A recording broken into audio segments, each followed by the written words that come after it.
Hello everyone, this is Dan by the World to the Forum. Guys, today we're going to be reading Mark 9 from the Universal Version, also known as the NIV version. If you guys want to read along, you guys can go ahead and go on Bible, or you guys can go on BibleGator.com. I don't really care how you guys want to do it, but let's go and get started.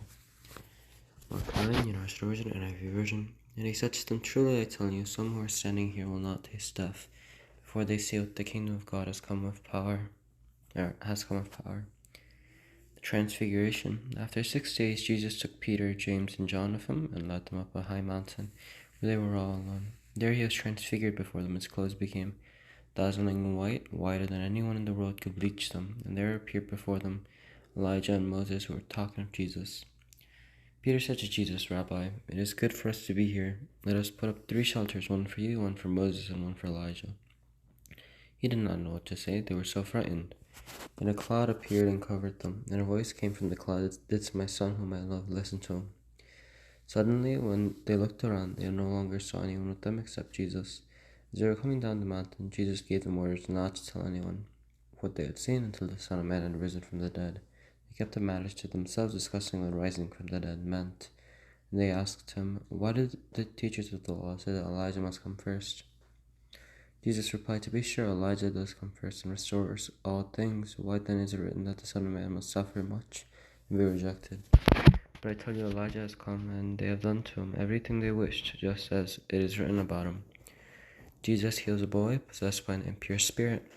When they came to the other disciples, they saw a large crowd around them and the teachers of the law arguing with them. As soon as all the people saw Jesus, they were overwhelmed with wonder and ran to greet him. "What are you arguing with them about?" he asked. A man in the crowd answered, "Teacher, I brought you my son, who is possessed by a spirit that has robbed him of speech. Whenever it seizes him, it throws him to the ground. It foams at the mouth, gnashes his teeth, and becomes rigid. I asked your disciples to drive out the spirit, but they could not." "You unbelieving generation," Jesus replied, "how long shall I stay with you? How long shall I put up with you? Bring the boy to me." So they brought him. When the spirit saw Jesus, it immediately threw the boy into a convulsion. He fell to the ground and rolled around, foaming at the mouth. Jesus asked the boy's father, "How long has he been like this?" "From childhood," he answered. "It has often thrown him into fire or water to kill him. But if you can do anything, take pity on us and help us." "If you can," said Jesus, "everything is possible for one who believes." Immediately the boy's father exclaimed, "I do believe. Help me overcome my unbelief."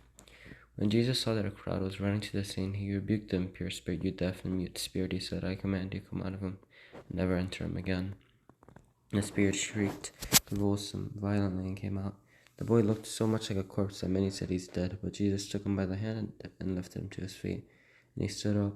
After Jesus had gone indoors, his disciples asked him privately, "Why couldn't we drive it out?" He replied, "This kind can come out only by prayer." Jesus predicts his death a second time. They left that place and passed through Galilee. Jesus did not want anyone to know where they were, because he was teaching his disciples. He said to them, "The Son of Man is going to be delivered into the hands of men. They will kill him, and after 3 days he will rise." But they did not understand what he meant and were afraid to ask him about it. They came to Capernaum. When he was in the house, he asked them, "What were you arguing about on the road?" But they kept quiet because on the way they had argued about who was the greatest. Sitting down, Jesus called the 12 and said, "Anyone who wants to be first must be the very last, and the servant of all." He took a little child whom he placed among them. Taking the child in his arms, he said to them, "Whoever welcomes one of these little children, my name welcomes me, and whoever welcomes me does not welcome me, but the one who sent me. Whoever is not against us is for us."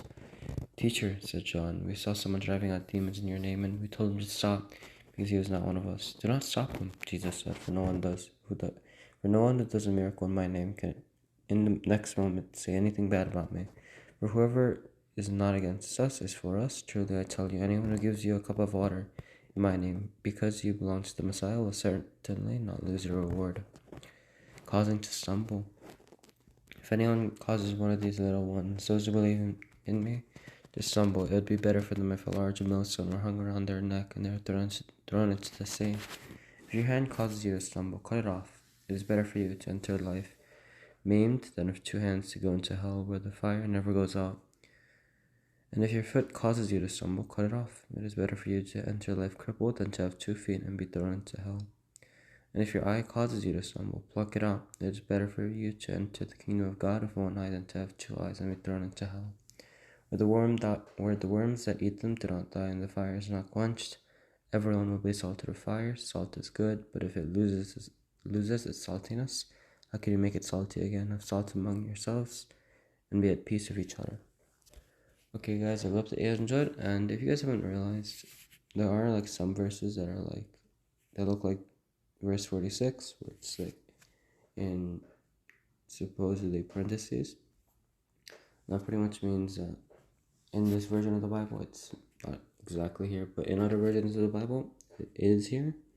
But yeah, I mean, I decided to go with NIV. So yeah, I'm going to see you guys next time. Bye.